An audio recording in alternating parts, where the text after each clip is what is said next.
ആണ്.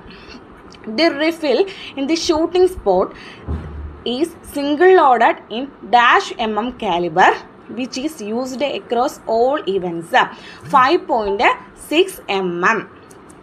അപ്പോൾ ഈ നമ്മുടെ കാലിബർ എന്ന് പറഞ്ഞാൽ എന്താണ്?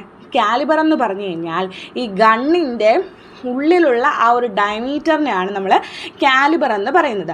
അപ്പോൾ ഇത് ഏതിൻ്റെ കാലിബറാണ് ചോദിച്ചിരിക്കുന്നത്? ഈ റിഫിലിൻ്റെ കാലിബറാണ് ചോദിച്ചിരിക്കുന്നത്. 5.6 mm. അപ്പം നമുക്ക് പെട്ടെന്ന് ഇപ്പം ഇത് ബിഗിനേഴ്സിന് വേണ്ടിയിട്ടാണ് ഞാൻ ഈ ക്ലാസ് എടുക്കുന്നതെന്ന് പറഞ്ഞായിരുന്നു. അപ്പോൾ ഈ പെട്ടെന്ന് റിഫിൽ എന്നൊക്കെ കേൾക്കുമ്പോൾ നമുക്ക് മനസ്സിലാകത്തില്ല. അതെന്താണെന്ന് നമുക്ക് നോക്കാം. ഈ Olympics shooting events divided into 3 types. 3 ടൈപ്സിലാണ് നമ്മുടെ ഒളിമ്പിക്സ് ഷൂട്ടിംഗ് ഇവൻറ്റ്സ് ഡിവൈഡ് ചെയ്തിരിക്കുന്നത്. ഒന്ന് റിഫിൽ, അതായത് 10 മീറ്റർ ആണ്. ദെൻ രണ്ടാമത്തേത് പിസ്റ്റൺ, അത് 25 മീറ്റർ ആണ്.